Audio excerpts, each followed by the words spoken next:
Hi, everyone, and welcome to Online Lecture 9. Today, we will be discussing different types of correlations. So we'll be getting into all of that. So this might feel a little bit lighter, I'm hoping, because correlation is something that generally we have some familiarity with. For reading, I'm asking you to read ahead in layer to simple linear regression and multiple linear regression. Those will be the next couple of topics we'll be discussing. And then for the next homework, I am pretty sure that it's going to be the chapter 11 that I give you the handout, 11.2 and 11.8, doing both A and B. But let me double check that and we'll talk about it in class a little more. Okay. So let's talk about one of the most common correlation coefficients, the Pearson correlation coefficient. And then we'll actually talk about two others a little more briefly. So what's the primary use of correlation? It's examining two quantitative variables to determine if there is a linear relationship between them.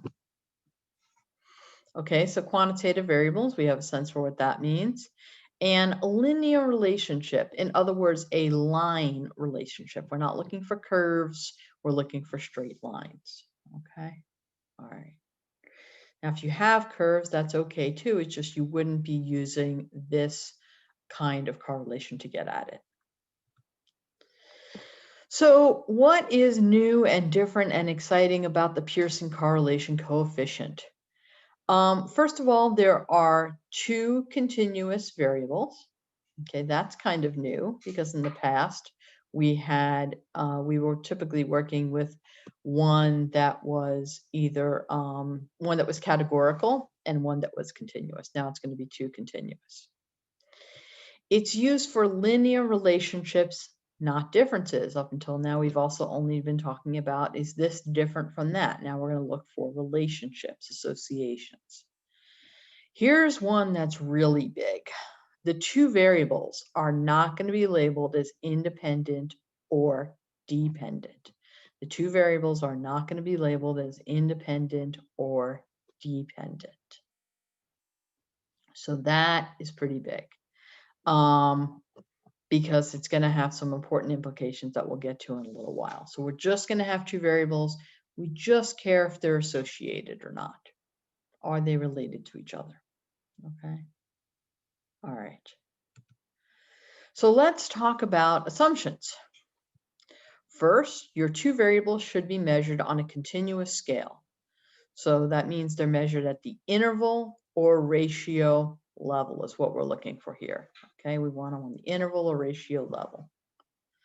And then your two continuous variables should be paired, which means that each case or each participant has two values, one for each variable. Okay. There needs to be a linear line relationship between the two variables.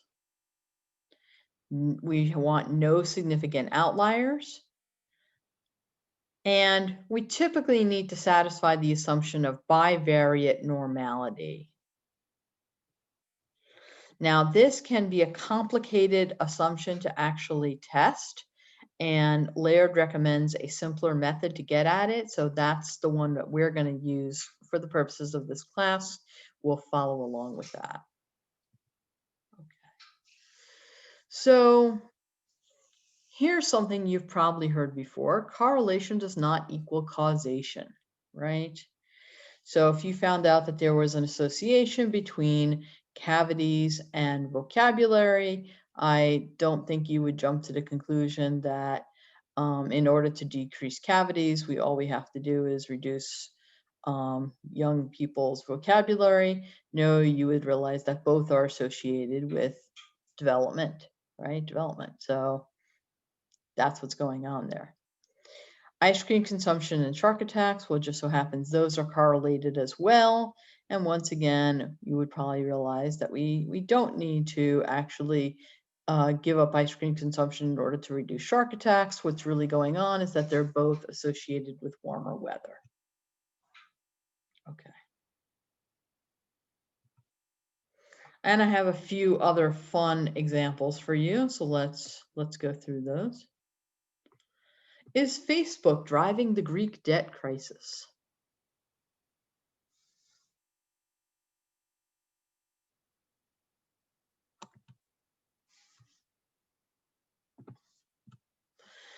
Did Avas cause the US housing bubble? Babies named Ava, housing price index. They look quite associated. Okay. Would M. Night Shyamalan start making good movies again if people bought more newspapers? Okay. And is this mountain range affecting the murder rate? All right. So correlation does not imply causation. But you know that anytime you do not manipulate the independent variable, we can't talk about causation. So why this big phrase? Why do we make such a big deal out of it for correlation? Well, the big deal is that you have no independent variable, no predictor with correlation. So you have no idea which variable caused the other. That's what makes correlation so unique. It can never be used to determine causation. Okay. With other stat procedures, if our design is right, the stat procedure isn't going to hold us back. It'll let us detect whatever we're looking for. In this one case with correlation, we really can't look at causation because we don't have an IV defined. Because how can we manipulate the IV if we don't have anything called the IV? Okay. And so you might be wondering, well, what if I have two variables very much in this situation and, I want to look at causation and they're continuous and I'm interested, and if one, then you're getting into simple linear regression, okay, which is really a takeoff on correlation. It's just taking correlation one step further, okay. And in simple linear regression, we do define the independent and dependent variables, okay. It's just this one where we don't. Okay, so let's talk about graphing correlations, because graphing correlations is actually kind of helpful when you're looking at them to understand the relationships. So when you graph a correlation, it's called a scatter plot. You have one variable on the x-axis, one variable on the y-axis, and one dot per participant. So let's take a look at how this might be. So we're going to look at this example with hours slept last night and happy mood. And this is a fictional data example. But you can see we have these different people here. Person 1 slept for 5 hours, then their mood is 2. Person 2 slept for 7 hours, their mood is 4, and so on and so forth with all 6 people. Okay. All right. So how do we do this? And this kind of shows it in 4 steps here. First thing you want to do is set up your happy mood and hour slept last night, and then give them appropriate numbering, right? Notice for hour slept last night, we numbered from 0 to 12. That kind of makes sense. That would probably be our min and max. And for the happy mood, we went from 0 to 8. Now that may not be the max, but it may be a max that's close to the top of our data. Sometimes you do that. Okay. I probably would go ahead and put the max for the actual variable if it wasn't that much more here. Hours slept last night, 5. Happy mood, 2. We place a dot. Hours slept last night, 6. Mood, 2. Place a dot. Hours slept last night, 6. Mood, 3. Place a dot. And so on and so forth for the remaining pieces of data. Okay, so we're going over hours slept last night and up happy mood. Okay.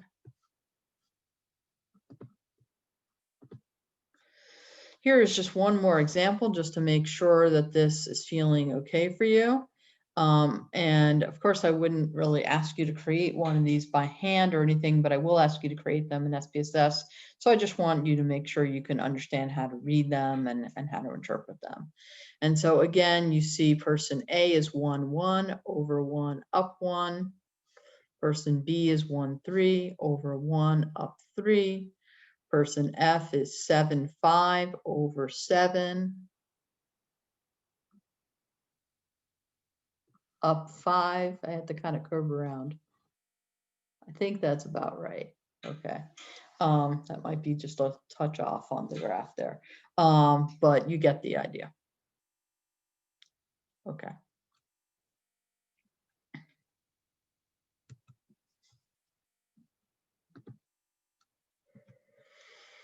So now let's look at some scatter plots of correlations. If you have a scatter plot that looks like this, where every dot falls exactly on this line, then you have what's known as a perfect positive correlation. If you have dots that look like this, you probably have a strong positive correlation. I still have a very nice line that goes through these dots. And even though this looks like kind of a jumble, still there is a positive relationship here. There is a line that basically goes through here, and that would be a weak positive relationship. Now, a couple things I want to point out. I keep saying positive. So why positive? If it goes from lower left to upper right, it's positive. If it went from upper left to lower right, it would be negative. And I'll show you a few of those in just a second. Also, you might notice these numbers up here. Well, correlations range from 1 to -1, with 0 being the weakest. So the closer you get to 1 or -1, the stronger you get. So 1 is perfect, perfect positive. 0.7 is strong positive. 0.3 is weak positive. And in psych, we do get excited about R's of 0.3. You've probably seen them out there in the literature. Okay. And here's the negative ones I promised to show you. Notice it just goes in the opposite direction. Still perfect, still strong. Perfect negative, R equals -1. A strong negative, R equals -0.7. And a weak negative, R equals -0.3. In each case, there is a reasonable line that we can discern that goes through the data. Okay. Here is what it looks like if you have no correlation. R equals 0. This is kind of a blob. Okay. There's really no line that either goes from lower left to upper right or from upper left to lower right. That really makes sense. Okay.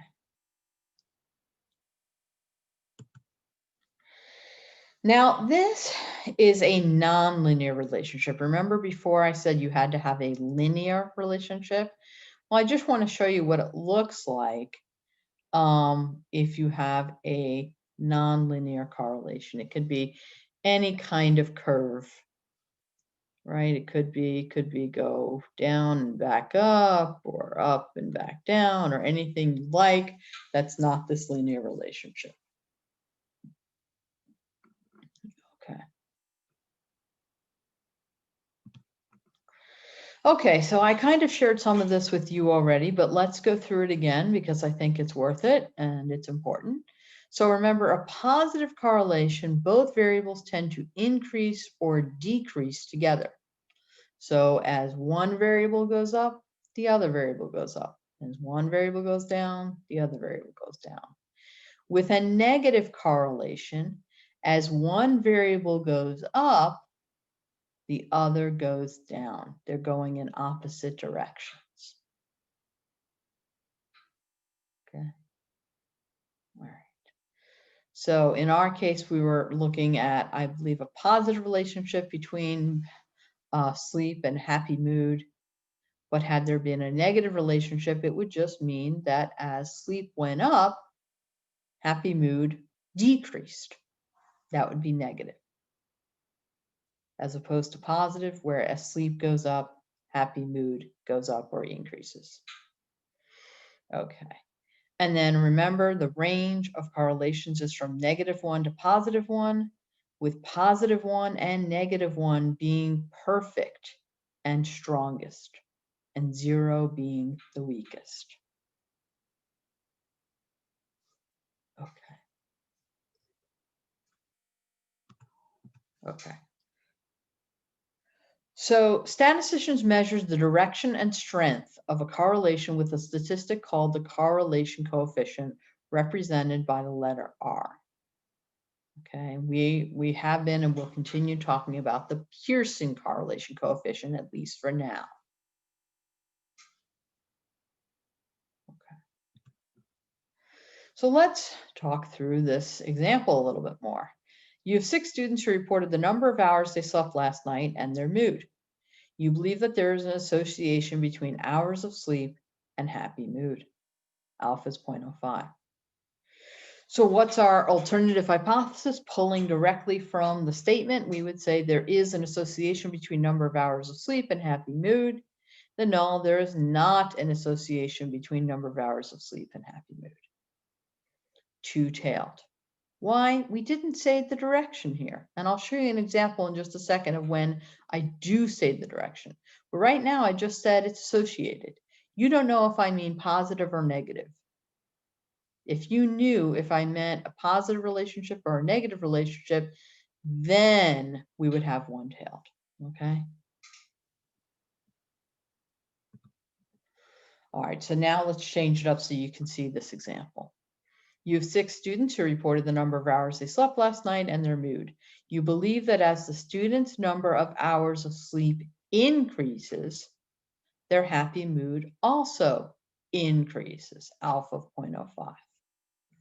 Okay, so now as the number of hours of sleep increases, happy mood increases, or null, as the number of hours of sleep increases, happy mood does not increase. This is now one-tailed. It would also have been one-tailed had I said, you believe that as the student's number of hours of sleep increases, their happy mood decreases. That would be going in the opposite direction, but it would still be one-tailed. So in this case, the direction is positive. In the other case, where sleep increases, happy mood decreases, that would be negative. Okay. All right. So now we're going to look, and when we're considering if the one-tailed relationship matches our alternative hypothesis, we're going to see if it's a positive or negative relationship. Okay. So if I claim that as one increases, the other increases, and you find out that as one increases, the other decreases, you find the opposite of what you claimed in the alternative, that's that exception where you do not reject. Okay, that's how it comes up in correlation. All right. Okay, so here is our Pearson correlation example once again. Here are our data points. And here is how the scatter plot would look on SPSS.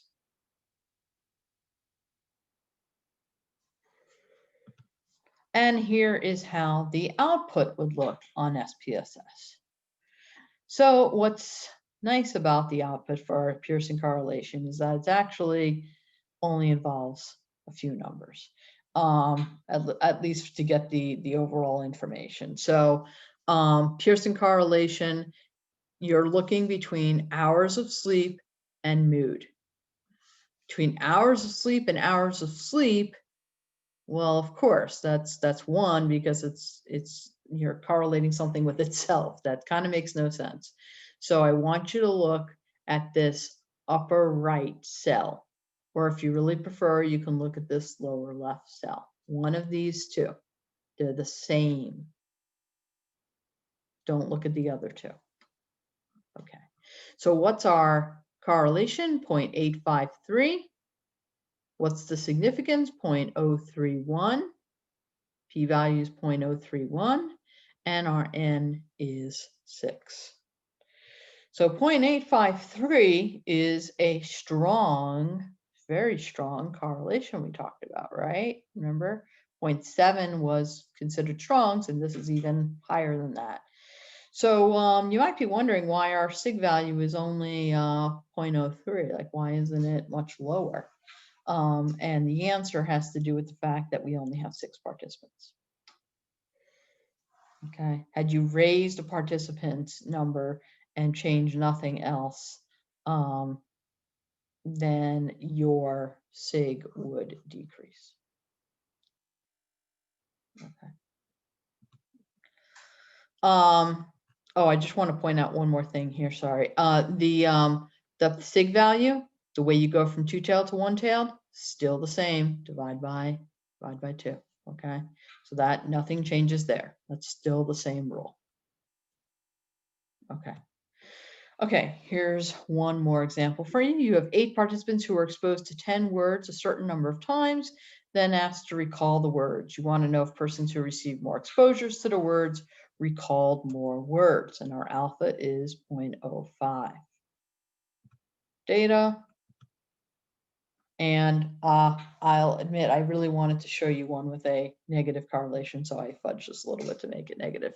But I wanted to show you how this looked. Okay, as that negative correlation for you. And then you can see here with the output, negative 0.545. And the sig now is 0.005.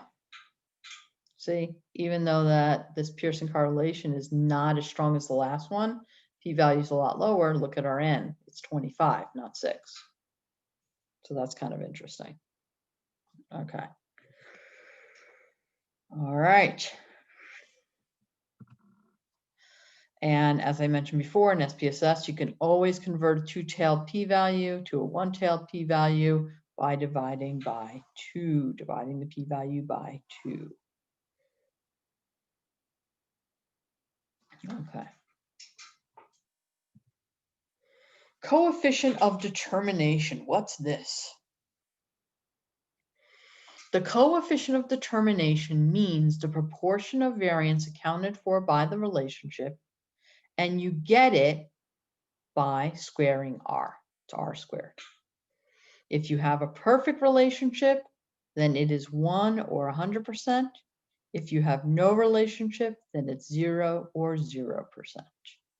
Because if you took a perfect positive 1 and you squared it, you'd get 1.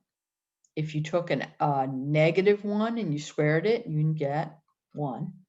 And if you took a 0 and you squared it, you'd get 0. Okay. So now let's talk about some issues with correlation. And this first issue I'm going to mention is called restricted range. And the truth is, it really has to do with not matching up your sample and your population, but they give it this fancy name of restricted range. So we'll talk about it in those terms. Okay, so restricted range. What does this mean? So first, I want you to just look at, on this left, this A diagram, look at the whole set of dots. Ignore the circle for now. And you can see a nice, pretty strong positive linear relationship between the X and the Y here. But let's pretend for a second this is height and basketball ability. Okay, so according to this fictional data, there is an important relationship probably between height and basketball ability. However, let's say for a moment that we only looked at NBA players. Now, there's no relationship between basketball ability and height, right? This is a big old blob. There's nothing here. Now, that's not a problem if you're truly interested in the association between height and basketball ability in NBA players. If you are, do this analysis. But if you're interested in the relationship between height and basketball ability overall, don't just look at NBA players. You might get a restricted range problem. There might look like there's no relationship when there really is one. Or alternatively, it might look like over here there is an important relationship when if we look at the whole thing, there isn't one.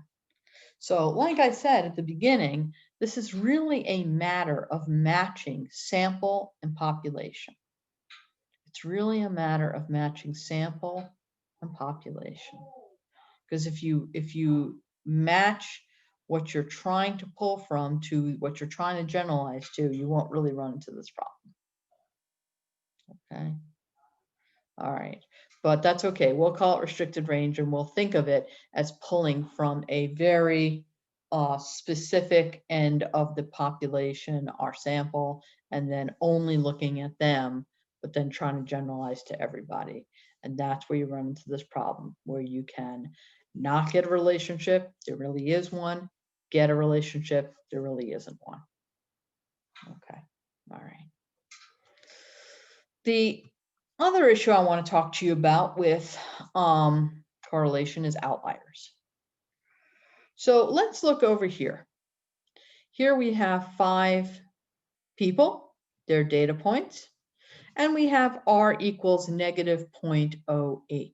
Looks like a blob, not much of a relationship. Now suddenly we add in this one outlier, one person only. This is their data over here. What happens? We jump from negative 0.08, which is very, very close to 0, very, very close to no relationship, to a huge positive relationship of 0.85. So this outlier is unduly influencing our results.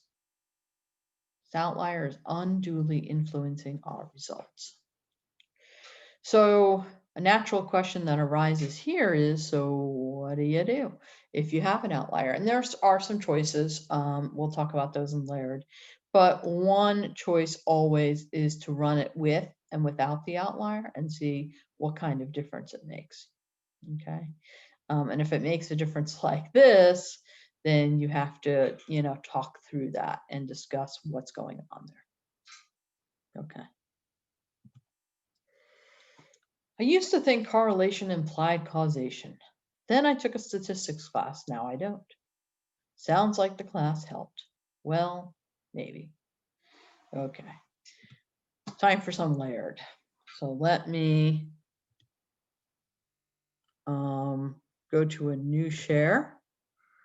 Go over to layered if it lets me. Which I'll go here. And then here, and then here. Okay, so here is our Pearson product moment correlation in layered, and we're going to start with the example and data setup. Okay, and this is basically men who spent more time TV watching and cholesterol concentration. Okay, and they believe there would be a positive relationship. That is, men who spent more time watching TV would have a higher cholesterol concentration in their blood than those who spent less time watching TV. Okay, so that's what we're looking for. We got a one-tailed test, and we think it's going to be positive. Okay. So you can see how the data is set up. Here's our, for each person, we've got time for TV and cholesterol rate, or cholesterol level, excuse me. Okay. Then they slowly talk through the assumptions. And we already talked about the first 2, right? that you have to have two continuous variables, and your two continuous variables have to be paired. We also need to have a linear relationship, no significant outliers, and bivariate normality. So those are the assumptions we're going to check next. So how do we determine if a linear relationship actually exists? Well, let's look at this for starters. You can see these two on the left are linear, and you can see that this is nonlinear, right? It's got a curve to it, and this is nonlinear. And if we see something like that, we're not going to be able to use Pearson correlation, okay? So first thing you're going to do is actually create a scatter plot. So let's look at how you do that. You go under graphs, you go under chart builder.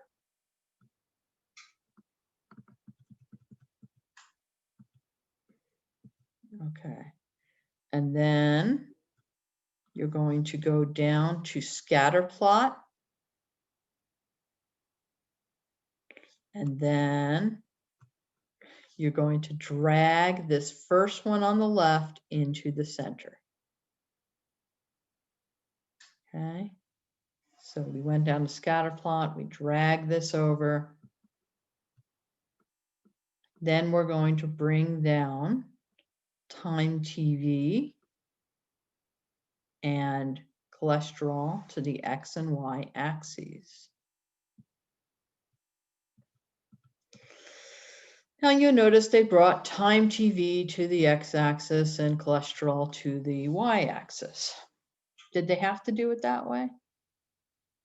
No, didn't matter. Remember, X and Y, independent, dependent, not defined here. So they could have just as easily put cholesterol down here and time TV over here. Okay. Okay. Yeah, this is worth noting that the chart preview screen that you see come up does not accurately plot the variable. So this is just a preview pane. So don't pay attention to how it looks there. Wait for the final. Okay. All right. Next, you go over to the right side, element properties. You click the y-axis. And then we're going to set that to 0. So element properties, y-axis, click off the automatic minimum and put it to 0. Okay. I don't think that's honestly so critical, but yeah, it's probably not a bad idea to do it. Okay, so you click OK, and then that generates the output. Let's quick look at how you would do this using SPSS 24 and earlier. So far, very similar, right? So we're doing everything the same way so far. We're dragging over the same thing. Drag over our X and Y.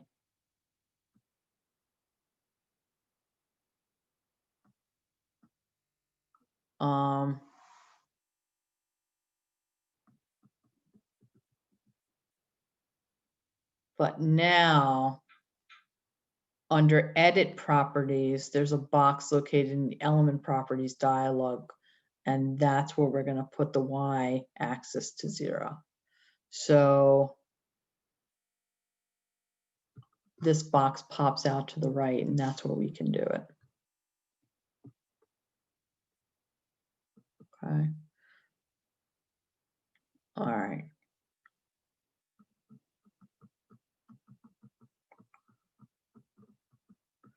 That's the main thing that's different.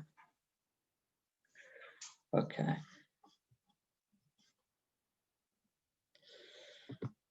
So let's look.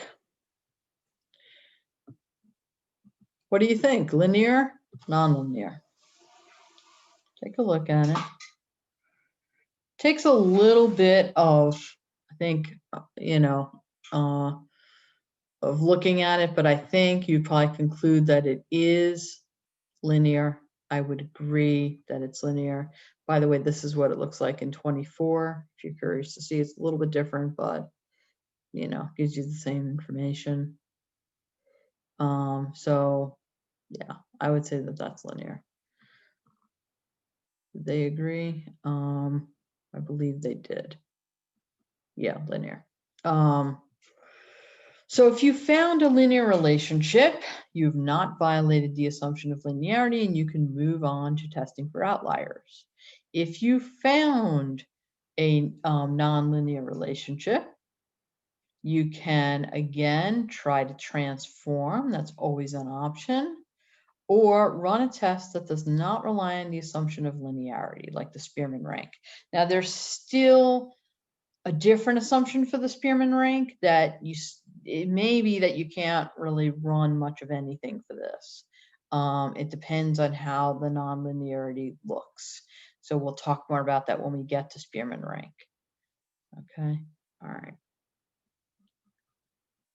Okay. And I guess, well, we can talk about it right now because they have it here. Monotonic means going in one direction. See how the first two really go in one direction, right? Whereas with the second one, it's non-monotonic. Okay, so they define it, and I like the way they say it. And a monotonic relationship is a relationship that either as one goes up, the other goes up, or as one goes up, the other goes down. Whereas monotonic, it has both. Okay, all right. All right. So if you have a monotonic, but it's curved, you'll probably be in good shape for the Spearman's rank. But if you have a non-monotonic, you might be out of luck in terms of this kind of analysis. There are things to deal with it, but this is probably, you know, this probably won't work. Okay. Next, testing for outliers. So now we're going to look for outliers, and we can see a few up here.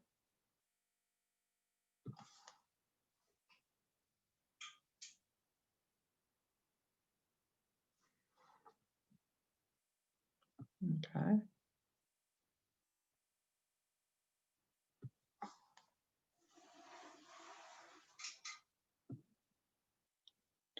So if you do not have any outliers, you can proceed. If you have outliers, then they talk about dealing with outliers. Now, they have some options around keeping the outlier and removing the outlier, and you could transform, and that's always an option. I don't, unless it's bad data, unless it's really like, you know, you entered something incorrectly or there's a measurement problem, I'm really not a fan of removing the outlier. I am a fan of running it both ways. And one option they don't mention here, but I think a Spearman might help here too. So I'm surprised they don't really mention that, but definitely you could run it with and without the outlier and see what kind of difference it makes. Okay, next, testing for normality. Remember this one. Okay, so we want to look at bivariate normality, but we're not going to look at that directly. Instead, we're going to look at normality of our variables overall and hope that that's good enough.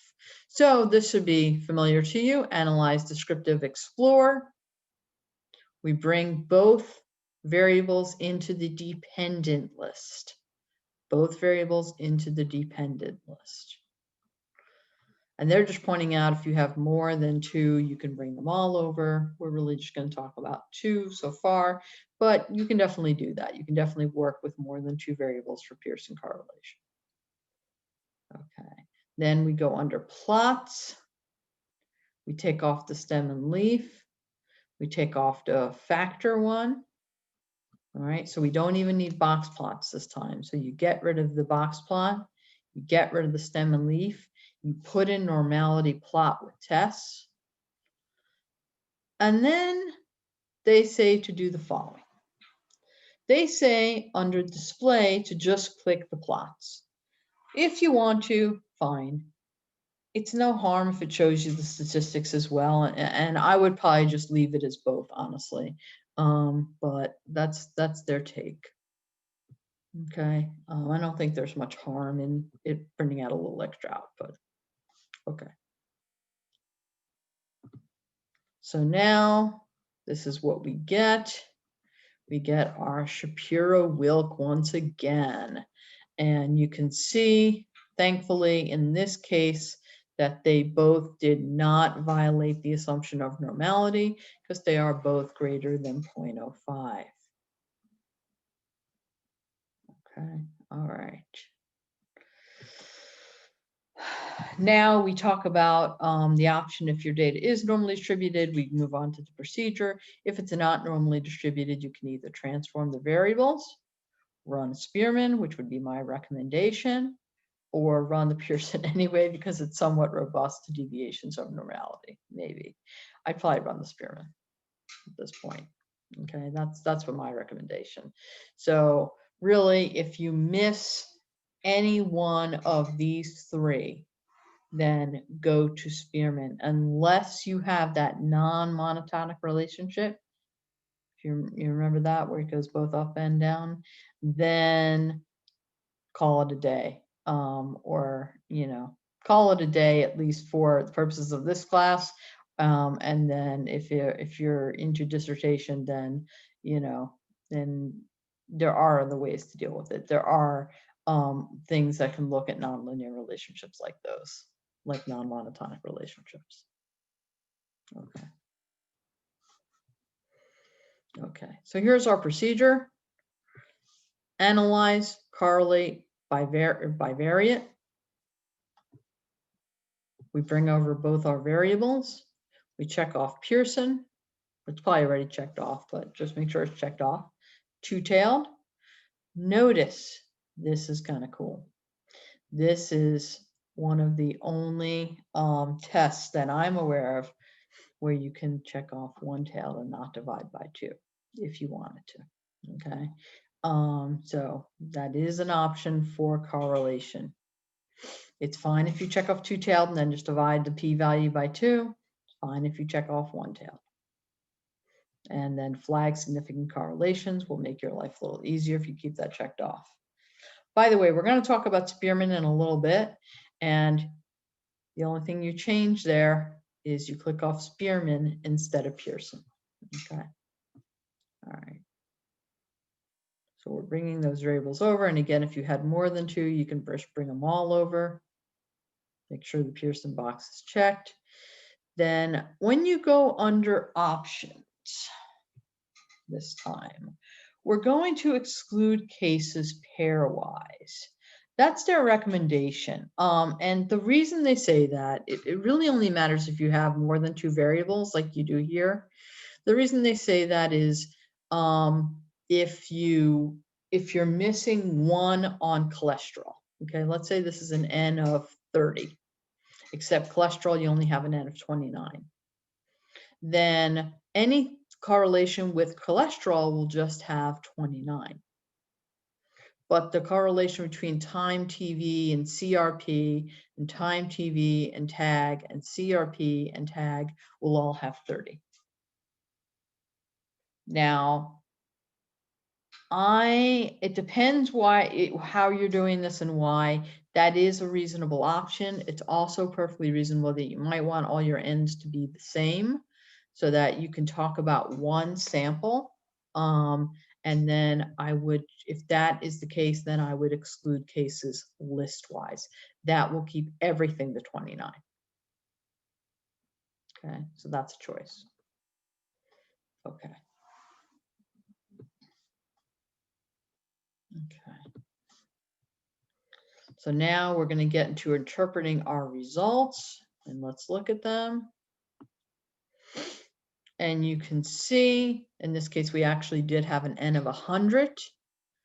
0.371 is our correlation, which isn't terribly high, yet we have a huge, I should say very low, very nice sig value.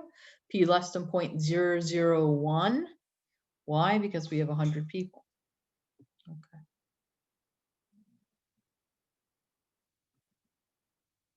Okay.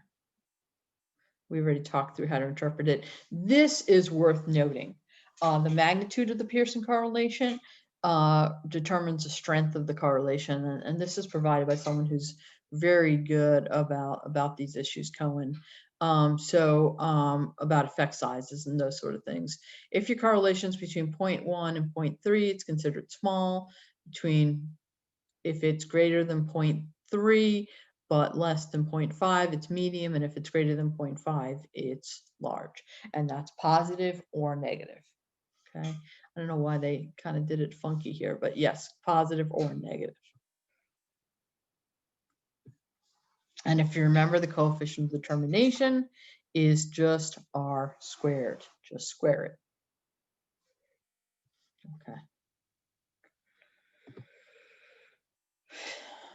And again, you determine your statistical significance using the sig two-tailed row as outlined in pink here. Okay. It's also going to flag the correlation for you right here to tell you it's significant at the 0.01 level. It's actually significant at the 0.001 level. So no, while that's nice, you're better off in some ways, I think, just being able to interpret that and being able to report P less than 0.001 here. Okay. And then finally, in terms of reporting,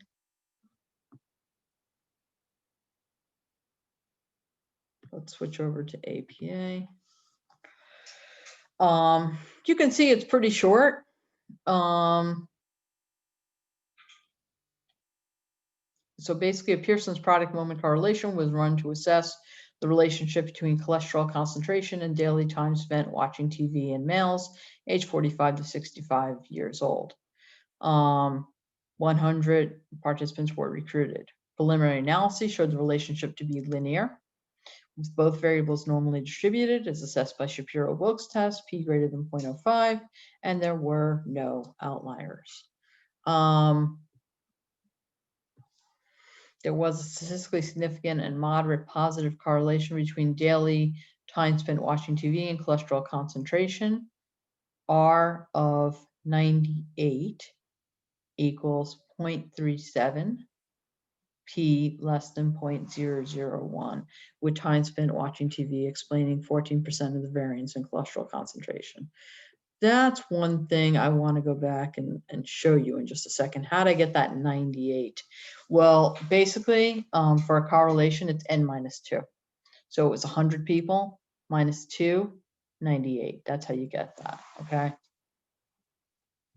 So I think that's actually a change. I think older versions of SPSS actually gave you the DF, but since this one doesn't, just remember it's n, whatever your sample size is, minus 2, okay? That's your DF.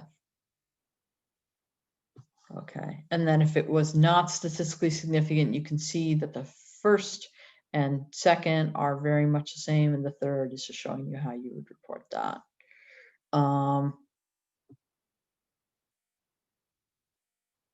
Okay, and you can see with both of them, they say with time spent TV watching explaining what % of the variance. So they did that R squared thing. Okay, all right. If you had multiple Pearson correlations, this is what you'd pretty much get. And then what they're showing you just below is how you can actually make a nice table displaying those. You've probably seen those in articles and such. So you can see they just basically took the 0.371, 0.341, 0.312. They took like the bottom triangle, if you will, and reported that. Okay. All right. All right. So now I will take you back to the slides. And we'll talk a little bit about Spearman. So Spearman correlation coefficient, the Spearman's rank order correlation, often abbreviated to Spearman's correlation, calculates a coefficient R subscript S or rho, which is a measure of the strength and direction of the association relationship between two continuous or ordinal variables. Okay, so we can use two continuous if we violated certain assumptions, or if we have plain old ordinal variables, Spearman will do the trick. Okay, so let's look at our assumptions here. You have two variables that are measured on a continuous and or ordinal scale. So you can have two continuous, two ordinal, one continuous and one ordinal. Your two variables should be paired, which means that each case has two values, one for each variable. That's the same. Okay, here's that other assumption I was mentioning before. There needs to be a monotonic relationship between the two variables. Specifically, the relationship is increasing or decreasing, not both. Okay, let's go back to Laird and look at this one.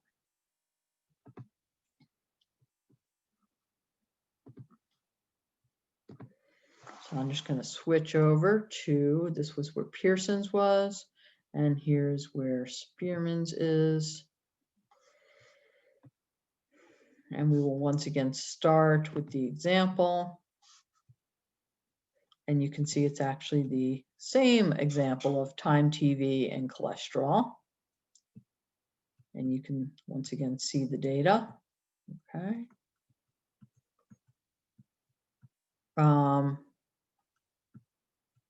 If this had been two ordinal variables, they go into a little bit of detail about this, but I think they make more of it than they need to here. I guess one of the important things is just make sure, you know, your values are numbers. Here's an example I'll show you of where 1 is sedentary, 2 is low, 3 is moderate, 4 is high in terms of physical activity.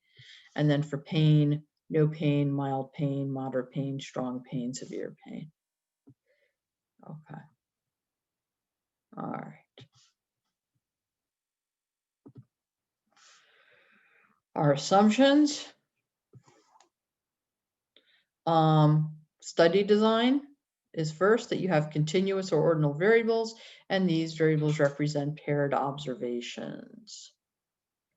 This third assumption involves the data, and we have to have a monotonic relationship between the two variables, not non-monotonic. Now, how do you test assumption 3? You'll see. It's scatter plot again.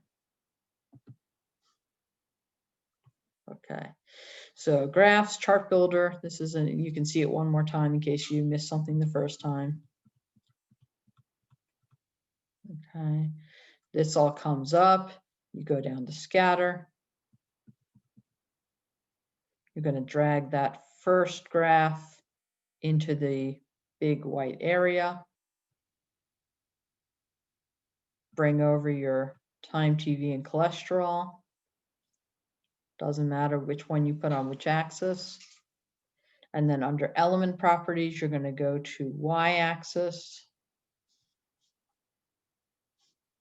and switch the minimum value to 0. Okay. SPSS 24, again, that only difference is really that the this box isn't here on the right side. You have to click element properties for it to pop out. Okay. Okay. Once you do, you can do the same thing with the y-axis and setting it to 0.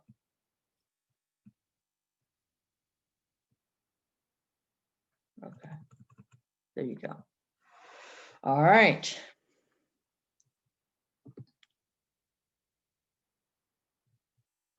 Okay. So here we go. Here's a nice monotonic relationship.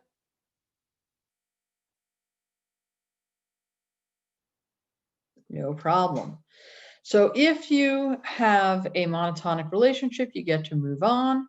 If you do not have a monotonic relationship, you can again try to coax your variables by transforming or run a test that does not rely on this assumption. Procedure. So this is going to look very much the same too. You go under Analyze, Correlate, Bivariate. You're going to bring over both variables to the right side. Oops. There they are. If you have multiple variables, you just bring them all over. And this time, uncheck Pearson, check Spearman. Notice you still have the two-tailed, one-tailed option. Notice you still want to leave the flag significant correlations checked. Under options, again, we discussed whether you want to do pairwise or listwise. Okay.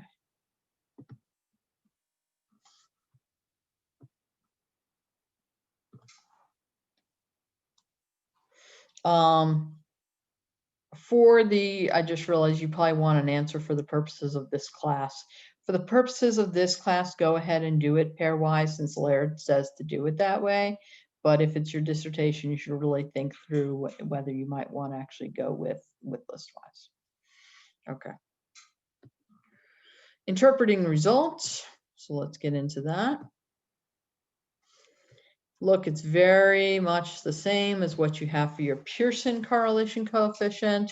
You've got your Spearman's rho. This time TV and cholesterol is 0.729, P less than 0.001 with 100 people. Right, so that's all your good information right there. And this is basically telling us how to determine statistical significance. If you remember, we always report when we see 0.000 is 0.001, P less than 0.001. And then for reporting,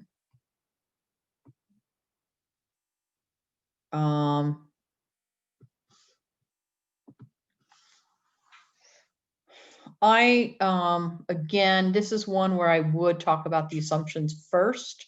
So you probably want to take a little bit out of the Pearson correlation handbook there, and then bring it over here. And then you can get into that the Spearman's rank order correlation was run to assess the relationship between cholesterol concentration and daily time spent watching TV in male age 45 to 65 years.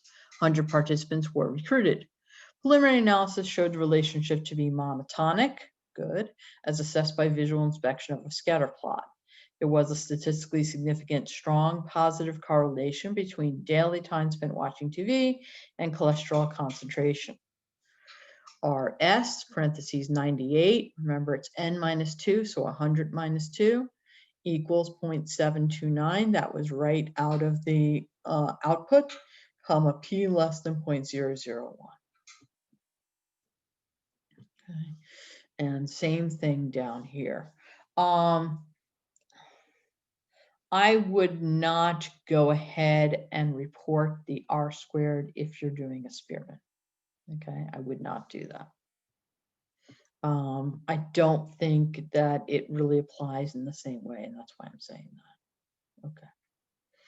You can also graph your output. You know, you can show your scatter plot and your results, and that's probably a good idea. And you'll have one because you'll have run one, whether it's Spearman or Pearson, you'll have run ones, check certain assumptions. So it's a nice thing to include that in output for correlation. Okay. So I recommend that for both Pearson and Spearman. Okay, back to the slides. Don't worry, we're almost done. So the last correlation I want to talk to you a little bit about is the point biserial correlation coefficient. And for this one, there is a layered tutorial. If you want to go through it, you can. But I'm just going to give you some of the basics about it, and so you understand when to use it and what it is. Okay. So the point by serial correlation coefficient, RPB, often just called point by serial correlation, is used to determine the strength of a linear relationship between one continuous variable and one nominal variable with two categories, or a dichotomous variable, right? Blue eyes, brown eyes, something like that. In addition, the coefficient of determination, RPV squared, can be calculated and used to determine the proportion of variance in one variable that can be explained by the other variable. Okay.